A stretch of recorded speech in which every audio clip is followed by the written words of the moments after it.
గ్రామాలలో చెప్పుకోవడానికి ఉపయోగపడాలని చెప్పేసి గుర్తు చేస్తూ మీరందరూ కూడా మిత్రులారా, అఖిల భారత ఐక్య రైతు సంఘం జిల్లా ప్రథమ మహాసభ అంటే ఇంతకుముందు ఆంధ్రప్రదేశ్ రైతు కూలీ సంఘం నుంచి మొదలుకొని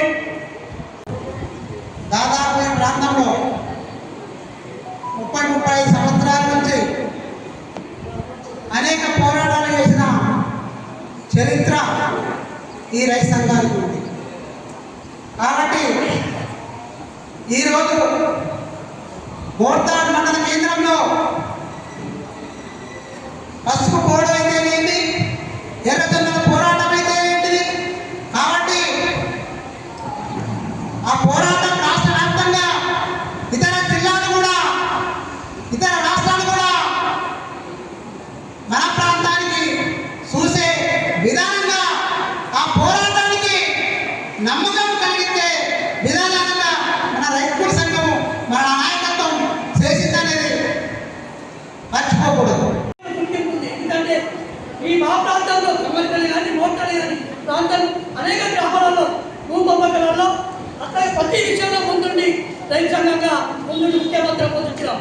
అటువంటి సంఘాన్ని వాసవ జరుపుకోవడం విధంగా ఆనందదాయక ఈ యొక్క సంఘాన్ని ముందుకు తీసుకుపోవడానికి చేపడుతూ దశల వారీగా ఇవాళ మనము అఖిల భారత ఐక్య రైతు సంఘంగా ఏర్పరచుకోవడం అంటే ఇవాళ 14 రాష్ట్రాలకు మనం విస్తరించినటువంటి విషయాన్ని కూడా ఆలోచన చేయాలి. కాబట్టి ఏదైతే ఆనాడో ఆ పిలుపుచ్చుకొని ఇవాళ ప్రధానంగా దొడ్డి కుమరయ్య పాట రాసి చాలా పెద్ద ఎత్తున ప్రచారం చేశాడు. ఈ దేశము ఎవడిదిరా, ఈ దేశం మనదేరా, ఈ దేశం ఎవడిదిరా, ఈ దేశం మనదేరా. దుక్కులు దున్నిన రైతుది, ఆ మొక్కలు నాటిన కూలిది. దుక్కులు దున్నిన రైతుది, మొక్కలు నాటిన కూలిది. రెక్కలు తప్ప ఆస్తులు లేని కార్మికులది కార్మికులది, ఈ కార్మికులది. అసలు ఎవరైనా ఈ దేశంలో ఇంత స్పష్టంగా కమ్యూనిస్టు భావజాలం తప్ప ఎవరైనా ఈ దేశం ఎవరిది, దేశం మనది అనుకుంటే అనేటటువంటి వాళ్ళందరూ బయటికి రావాలని చెప్పి పెద్ద ఎత్తున పాట రాశారు.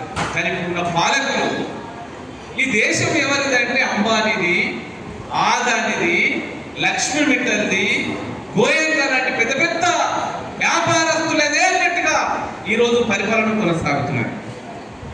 అందుకని ఈ దేశంలో ఉండేటటువంటి 95 లక్షల కోట్లు అప్పులు చేసి పెట్టిండు. మరి అయ్యా నువ్వు ఇన్నిగానో అప్పులు చేసినావు కదా, ఏం చేసినావు అని అడిగేటటువంటి నాదుడు ఎవరు లేడు. పెట్టింది లేదు, ఒక కొత్త ఫ్యాక్టరీ పెట్టింది లేదు. పాత ఫ్యాక్టరీలు అన్ని అమ్మేస్తున్నాడు, ప్రభుత్వ రంగ సంస్థలను కూడా మిత్రులకు అమ్మేస్తున్నాడు. మరి ఈ అప్పులన్నీ ఎందుకు చేసిందంటే చెప్పే జవాబు ఎవ్వడూ లేడు. ఆ పైసలన్నీ ఎటువవుతున్నాయి, ఏమవుతున్నదో కూడా ఎవరు తెలియదు. అది ప్రపంచంలో ఏ దేశంలోనైనా పారిశ్రామిక విధానం ఒకటి ఉంటుంది. వ్యవసాయ రంగానికి చెంది వ్యవసాయ రంగానికి సంబంధించిన విధానాన్ని కలిగి ఉండాలి. కానీ మన భారతదేశంలో సమగ్ర వ్యవసాయ విధానం కేంద్ర ప్రభుత్వం రూపొందించిందా అని విషయాన్ని మనం ఈరోజు చర్చించుకోవాల్సిన అవసరం ఉంది. అయ్యా, 10 లక్షల ఎకరాల భూముల్ని తెలంగాణ సాయుధ రైతాంగ పోరాటం సాధించిన విషయాన్ని ఈరోజు మనలో ఉంచుకోవాలి, చర్చించాలి, ఆ స్ఫూర్తిని పొందాలి. ఆ స్ఫూర్తితోనే మన ఉద్యమాన్ని, మన రైతు సంఘాన్ని పటిష్టం చేయాల్సిన అవసరం ఉందని చెప్పేసి తన దృఢి కొమరేకు నివాళులు అర్పించడం అంటే, తనని జ్ఞాపకం చేసుకోవడం అంటే,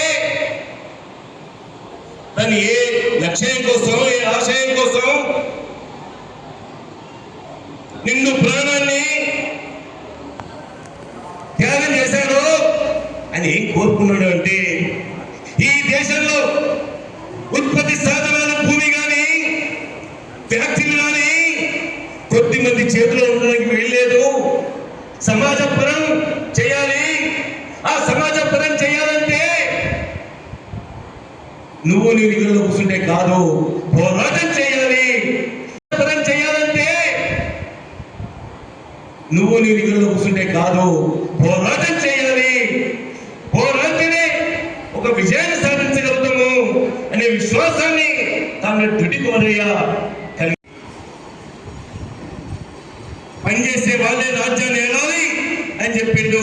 అదే తెలంగాణ సాయుధ రైతాంగ పోరాటంలో మట్టి మనుషుల్ని వజ్రాలుగా తీర్చిదిద్దింది, తెల్లనాట్లు చేసింది, తొలల్ని ఊరు నుంచి పారగొట్టింది. కానీ ఆ చరిత్రలో, ఆ తెలంగాణ సాయుధ రైతాంగ పోరాట చరిత్రలో మనం స్ఫూర్తి పొందడం అంటే వ్యక్తులతోని, గుంపుతోని విప్లవ సాధన రాదు. అశేష ప్రజానీకం అందులో నీవు నిమగ్నమై మన రాజ్యాన్ని మనమే తెచ్చుకుందాం అని చెప్పేసి పోరాటాన్ని అందించిన, ఆ లక్ష్యాన్ని అందించిన మహాత్మ తెలంగాణ సాయుధ రైతాంగ పోరాటం.